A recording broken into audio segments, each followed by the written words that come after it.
estuvimos hablando de quién es Dios, porque yo creo que si no entendemos quién es Dios, pues lo demás es difícil de entender. Y yo quiero hoy hablar de un tema que muy semejante, que es decir, ¿quién es Jesús? Y hay muchos, yo he conocido hasta ateos, que ellos conocen a Jesús y admiten que Él fue un buen médico.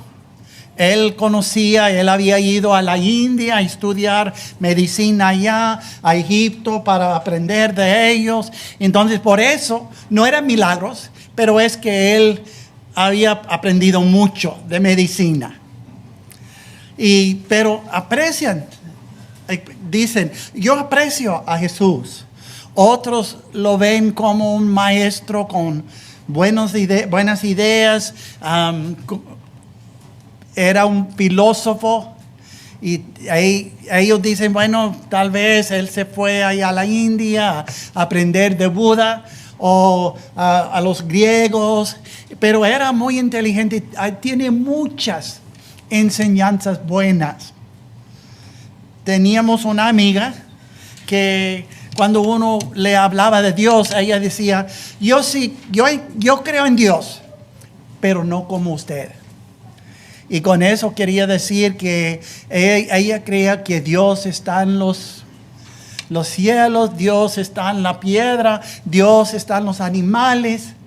Pero Jesús tiene muchas cosas buenas para decir. Pero, ¿quién es verdaderamente? ¿Quién es Dios? Nosotros sabemos que eso es falso, ¿verdad? Pero yo creo que es importante para que nosotros también vemos y más bien que podemos recordar quién es este Dios, este Jesús.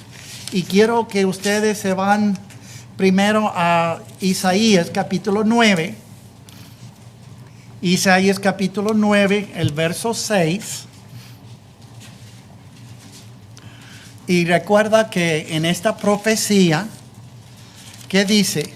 Porque un niño nos es nacido, hijo nos es dado, el principado sobre su hombro. Él se llamará su nombre admirable, consejero, Dios fuerte, Padre eterno, príncipe de paz. Dice que un niño nos es nacido. Bueno, vamos a hablar al ratico de todos los títulos, los nombres que encontramos aquí. Pero yo quiero que nosotros recordamos que había más también. Vamos a regresar aquí, pero aquí primero dice, un niño nos es nacido. Bueno, ¿qué hay milagroso de eso? Pues los niños se nacen todos los días, ¿verdad? Pero este niño era distinto. Y en el capítulo 7 del mismo, Isaías, en el verso 14, que dice aquí, por tanto el Señor mismo os dará señal. He aquí que la Virgen concebirá y dará a luz un hijo y llamará su nombre Emmanuel. Bueno, ¿a quién se refiere este verso? Nosotros sabemos que es a Cristo.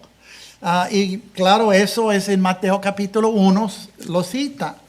Pero yo quiero que nosotros pasamos una virgen.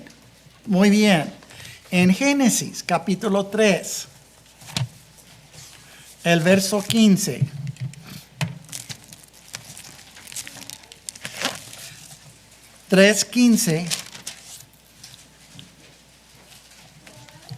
Y eso fue la pena a la mujer por pecar, por tomar de la fruta que no debía. Y dice en el 15, y pondré enemistad entre ti y la mujer, y entre tu simiente y la simiente de ella.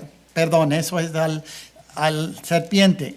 Esta Esta simiente te herirá en la cabeza y tú le herirás en el calcañar.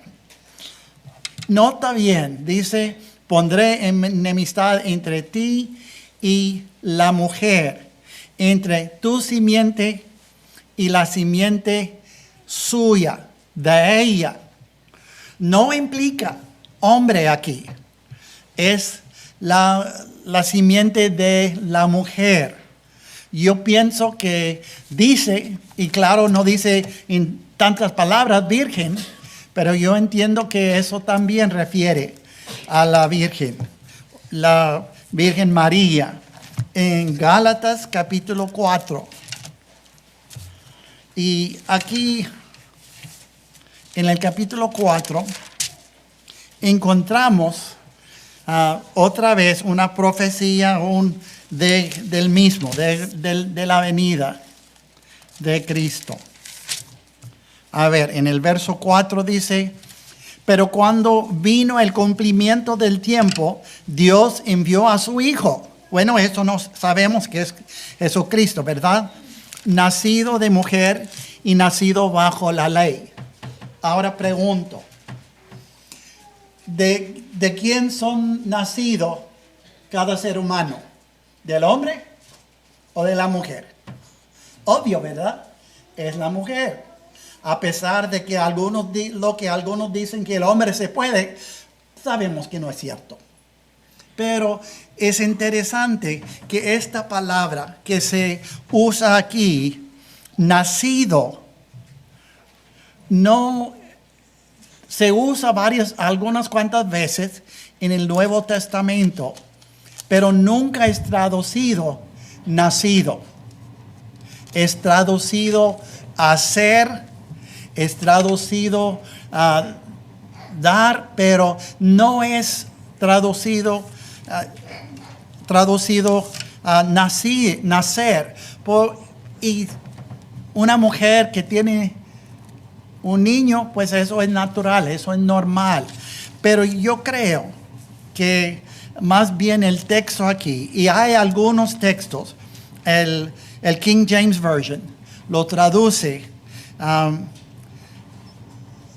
hecho por la mujer, que yo no puedo decir que así es con 100%, pero yo entiendo que eso es otra referencia al nacimiento de un hombre, de Cristo, y no de cualquier mujer, no de hombre y mujer, sino más bien de la mujer, de la Virgen.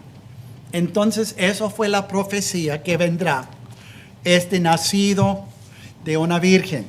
Eso en sí nos hace entender que Jesús no era cualquier hombre, porque no hay otro hombre ni mujer que se nació así, de una virgen. ¿Recuerda cuando el ángel apareció a María y le dijo que va a dar a luz un hijo? Y ella era virgen. ¿Y qué fue la respuesta de ella? ¿Cómo puede ser? No es posible. Eso no pasa así. Entonces, el nacimiento fue algo milagroso. Y ahora quiero, si quiere, ir de nuevo al capítulo 9, hablando de este niño, y nos dice, el principado sobre su hombro, él será el rey, y se llamará su nombre admirable. En inglés es traducido wonderful, y yo creo que eso es la idea. Y si no está ahí, yo tengo una coma allí, admirable coma, consejero, y luego coma. En algunas traducciones es así, en otros es admirable consejero. Bueno, ¿cuál es de los dos? ¿Quién sabe? Porque las comas no existían en el texto griego. Entonces, eso pusieron los traductores. No cambia, porque Jesús de verdad es admirable. Él era un hombre, pues no había otro, no habrá otro como Él. Consejero, pues hay muchos consejeros hoy en día, ¿verdad? Tenemos consejero para el carro, para eso, para el otro, tengo problemas con mi novio, mi novia, consejero. Pero estos hombres, su consejo muchas veces no sirve. Y de verdad está mal. Y no sé si ustedes escuchan, pero uno de los AI, uno de ellos estaba dando consejo a jóvenes que se suicida. Y uno en particular, un joven de unos 15 años, le preguntó, pues yo pienso que voy a poner el cordal allí para a ver si alguien me pregunta, me habla de eso. Y la computadora dijo, no, yo creo es mejor que eso sea nuestro secreto, para que cuando ellos se dan cuenta, va a estar allí ahorcado. Qué consejero, ¿verdad? Pero Cristo, el consejo de Cristo siempre es lo mejor. Cuando uno piensa, bueno, ¿qué debo hacer? Ya estoy en problema con mi hijo. ¿A quién debemos oír? A Cristo. Sea lo que sea, Él es el consejero mejor. Es un Dios fuerte. Y es interesante que en inglés la mayoría dice God Almighty, todopoderoso. Algunos dicen Dios fuerte, the mighty God. Y bueno, no vamos a entrar en esto de los testigos, porque esos usen este verso para enseñar que Jesús fue criado. No era Dios, era criado después, pero así es, porque ¿qué sigue diciendo? Padre eterno. Y nosotros pensamos, el Padre es el Padre. Pero aquí Padre se refiere a Jesús. Él era Dios. Dios, la deidad, Padre, Hijo, Espíritu Santo, todos son Dios. Él era Dios, Él es Dios, el príncipe de paz. Porque por medio de Él, por medio de su sangre, tenemos paz. Entonces, este niño se nació, le dieron el nombre de Jesús, también de Emmanuel, y Él es Dios, admirable, etc. Pero también nos dice que Él era hijo, el Hijo de Dios. Y vamos ahora al Nuevo Testamento, en Lucas capítulo 1. Lucas 1, el verso 35.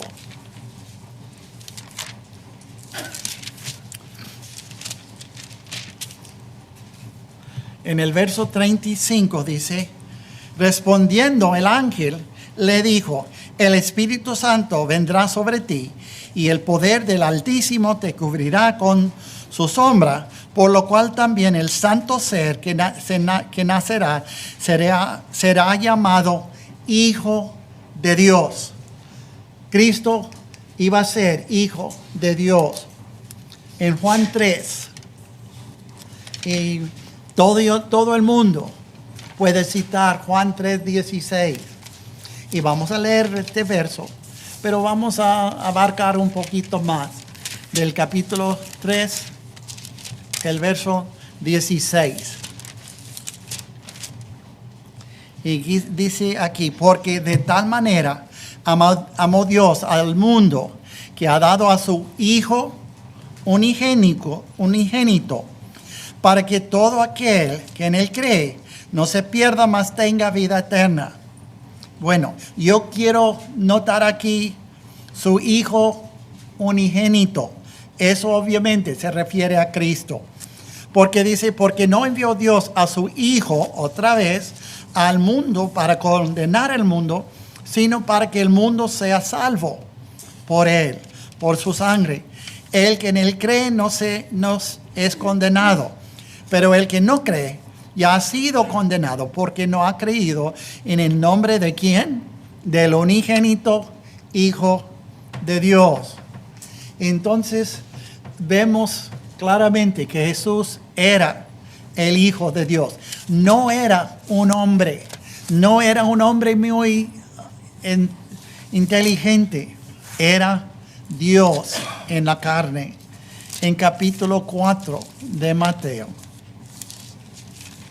el verso 3. Y nota que aún el diablo notó que él era el Hijo de Dios. En el verso 4 él respondió y dijo, escrito está, el verso 3. Y vino a él el tentador y le dijo, si eres Hijo de Dios, di que estas piedras se convierten en pan. Aquí lo hace como si eres, pero él sabía. Y una ocasión, una de varias, en el capítulo 8, el verso 9, Dios llega a un lugar y hay un hombre poseído por demonios.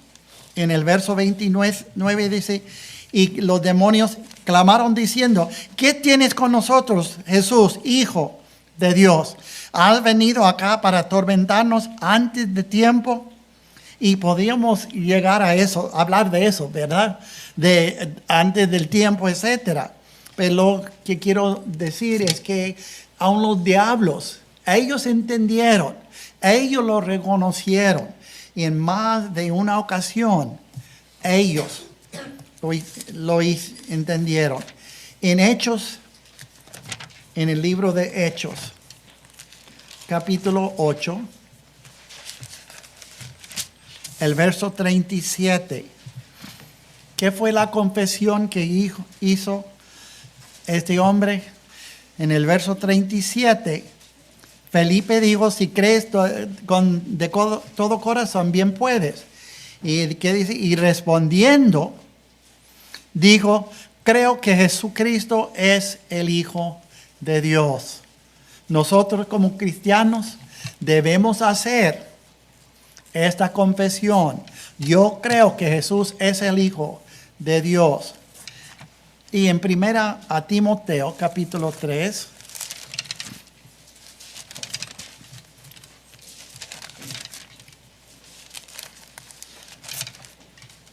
Capítulo 3, el verso 16. Nota lo que el apóstol Pablo fue inspirado a escribir de él. E indiscutiblemente no hay discusión, no hay duda. Grande es el misterio de la piedad. Dios fue manifestado en carne, justificado en el Espíritu, visto de los ángeles, predicado a los gentiles, creído en el mundo, recibido arriba en gloria. ¿De quién está hablando? De Jesús. Entonces Él fue Dios en la carne. Y este Jesús, Él es el que murió por ti.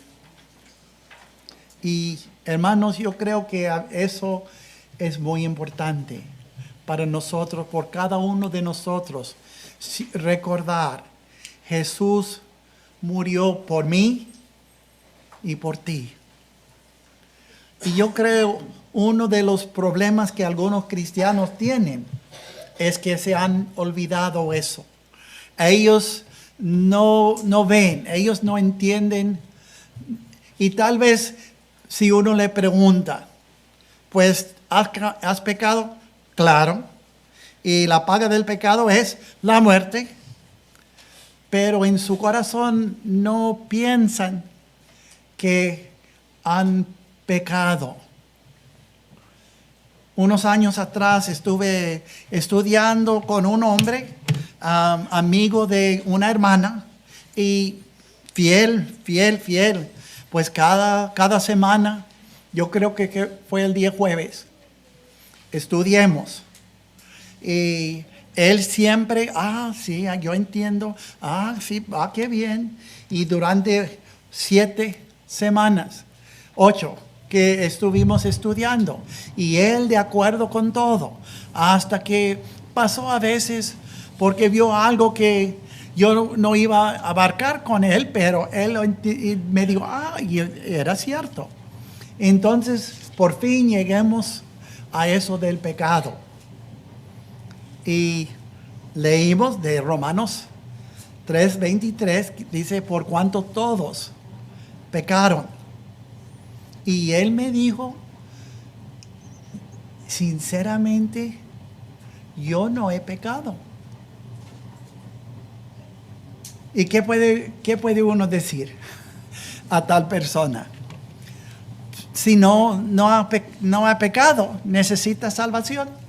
No, porque salvación es por los pecadores, no por los niños, no por los infantes, es por los adultos y los jóvenes que han pecado. Y si recuerdan allí en Romanos capítulo 5, verso 6,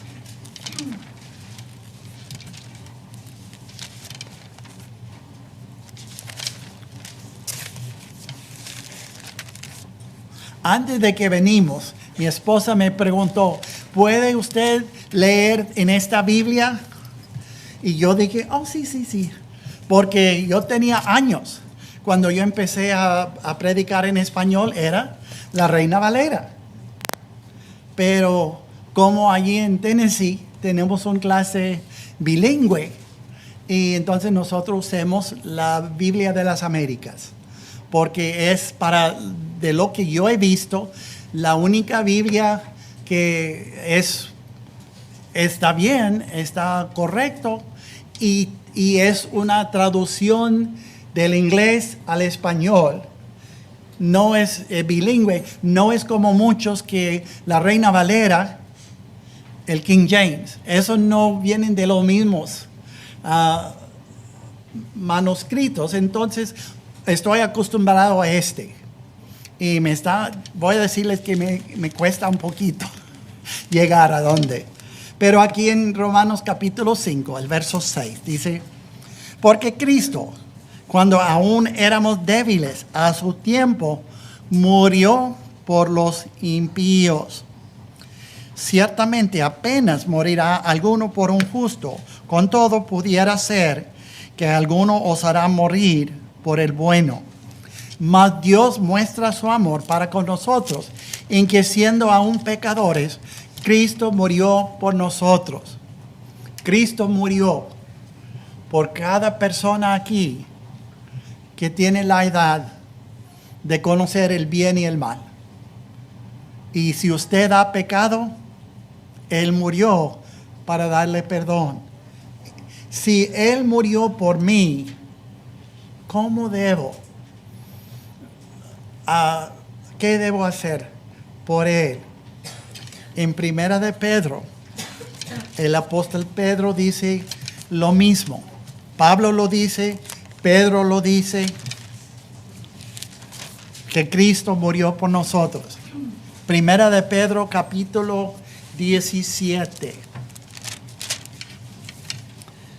Y si invocáis, si llaman a Dios y claman por Padre a aquel que sin acepción de personas juzga según la obra de cada uno, debemos conducirnos en temor todo el tiempo de vuestra peregrinación, de nuestra vida aquí, sabiendo que fuiste rescatados de vuestra vana manera de vivir, la cual recibiste de vuestros padres, no con cosas corruptibles como oro y plata, sino con la sangre preciosa de Cristo, como de un cordero sin mancha y sin contaminación, ya destinado desde antes de la fundación del mundo, pero manifestado en los postreros tiempos por amor de vosotros.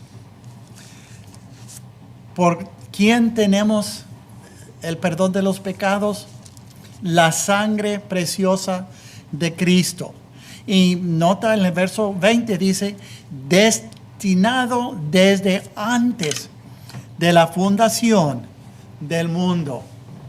Dios, antes de que crió el mundo, antes de que crió el hombre, Dios ya tenía su plan para salvar al hombre, porque Él sabía que nosotros pecamos.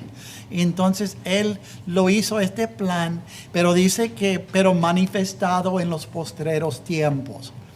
No fue necesario por Cristo morir varias veces, como dice en Hebreos, sino en estos postreros días. Entonces, volviendo a eso, en Romanos de nuevo, el capítulo 8.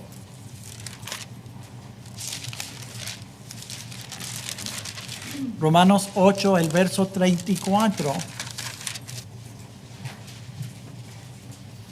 Hablando de a nosotros los cristianos, bueno, vamos a empezar en el verso 31. ¿Qué pues diremos a esto? Si Dios es por nosotros, ¿quién contra nosotros?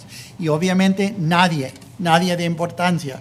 Él que no escatimonia a su propio Hijo, sino que le entregó por todos nosotros, ¿cómo no nos dará también con Él todas las cosas? ¿Quién acusará a los escogidos de Dios? Pues Dios es el que justifica. ¿Quién va a quién acusar a los? Pues Dios es el que nos justifica. ¿Quién es el que condenará? No es Jesús, no es Cristo. Cristo es el que murió, más aún el que también resucitó, el que además está a la diestra de Dios, el que también intercede por nosotros. Podemos pensar que Cristo, por un lado, es el abogado que está en nuestra contra. Pero ¿qué dice aquí? Más bien, Él es nuestro abogado de defensa. Él está allí con nosotros, murió por nosotros, resucitó por nosotros, está a la diestra de Dios también por nosotros. Si Cristo murió por nosotros, ¿cómo debemos pensar y cómo debemos reaccionar? Y yo quiero que nosotros pasemos a 2 de Corintios. 2 de Corintios, ahora capítulo 5. Y el verso 14.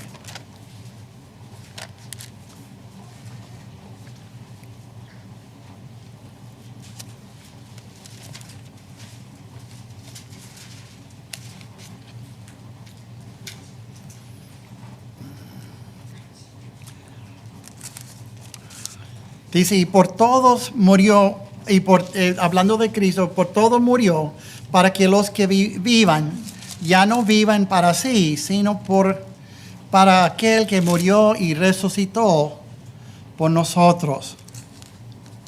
Y nosotros, hermanos, tenemos la salvación por medio de Jesús.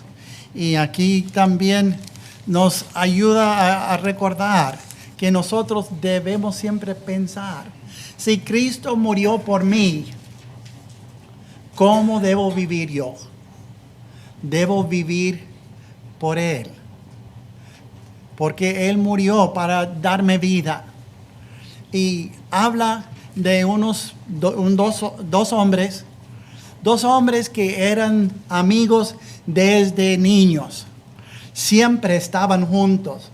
Cuando se casaron, pues los dos se casaron, todavía seguían como amigos, muy amigos, íntimos amigos. Y uno tenía 2 hijos, otro tenía 3, pero a ellos siempre están juntos. Y llegó el momento que uno de ellos perdió un riñón. Murió el riñón, entonces está bien. Todavía le quedaba otro, pero a poco tiempo el otro también se dañó. Y llegó el momento de que este pues necesitaba trasplante de riñón. Pues claro, el primero que fue a ser visto para ver si él podía dar a su amigo fue este amigo desde su juventud. Y fue cierto que él podía dar. Entonces, él no pensó, a ver, que el dolor que tengo, ¿qué voy a hacer? Yo no sé.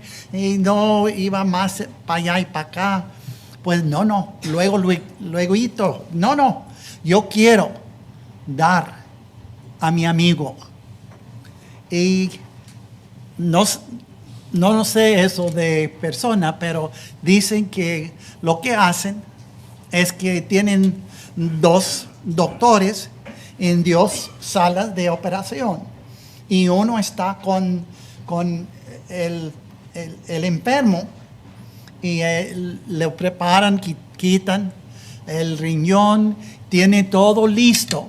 Y en el otro lado, el otro médico quita el riñón de para llevar a implantarlo. Y normalmente el riesgo, el peligro está con el que recibe. El que dona, nada. Pero en esta ocasión falleció el amigo que regaló un riñón a su amigo. Y claro, el otro ya lo tenían allí dormida, y cuando se levantó tenía 2 preguntas. ¿Fue bien el trasplante? ¿Y qué de mi amigo? ¿Cómo está él? Y el médico tuvo que decirle, no, pues el trasplante salió muy bien. Yo creo que usted pues puede vivir una vida larga, pero lamento decirle que su amigo falleció. Y piensa en la mente de que su amigo murió para que él podía vivir. ¿Y qué piensan? Pues ya un día después llega la esposa del otro, la viuda, ya, y para saber cómo está él, etcétera. Y cuando ella entra a su cuartito, pues él dice, ¡ay! Mi amiguita, pues muchas gracias por lo que su marido hizo. Chao. Qué ingrato, ¿verdad? Pues ¿cómo esperamos? ¿Qué esperamos de él? Que él va a decir, ay, mi amiga, yo no sé qué puedo decir, pues lamento mucho que falleció su marido, pues yo voy a ser como padre a sus hijos. Yo voy a ayudarle en todo lo que puedo hacer. Y eso entendemos, ¿verdad? Eso es lo que esperamos. Pero hermanos, Cristo murió por nosotros. Y no tenía que hacerlo. No fue accidente. Él lo hizo a propósito. Y si Él murió por mí, ¿cómo debo yo vivir por Él? Y quiero hacer 2 preguntas a todos los que están aquí. ¿Estás tú bien con Dios? ¿Necesita ser bautizado para el perdón de los pecados? Bien puede hacerlo ahora. Pues eso es la manera de ser salvo. Si crees en tu corazón que Jesucristo es el Hijo de Dios, bien puede ser bautizado. Entonces debemos también confesar a este Cristo, que Él es el Hijo de Dios. Debemos dar una vuelta en nuestra vida. Y nosotros usamos la palabra arrepentimiento. Y lo que eso quiere decir es dar una vuelta, 180 grados. Como yo iba así, de esta manera, en las cosas del mundo, y yo no era muy malo. Yo soy buen muchacho, pero aún los buenos muchachos se han pecado, o muchachas. Y necesito ser bautizado para el perdón de los pecados. Lo pueden hacer hoy. Y déjame decirle, mañana no tenemos seguro. O si usted no es, si es cristiano, estaba viviendo como cristiano, pero ya tiene tiempo que se ha apartado del Señor. Y a veces, hermanos, piensan y me han dicho, no, hermano, yo he vivido tan malo que Dios no me puede perdonar. Dios perdonó al apóstol Pablo. Y lo que yo pregunto a ellos, entonces, ¿usted acaso ha matado a una persona? No, claro que no. ¿Y no ha matado a nadie solamente por ser cristiano? No, claro. El apóstol Pablo sí, y fue perdonado. Dios quiere que todos sean salvos. Y nosotros, usted, si necesita ser bautizado, ahora puede. Si se necesita ser reconciliado, ahora puede. Si hay algo en su vida, algo privado, algo personal, que toca solamente a Dios, pues lo puede pedir perdón a Dios hoy para que sea salvo. Cristo murió por nosotros y nosotros también debemos vivir por Él. Nos ponemos de pie, por favor, para cantar el himno de invitación.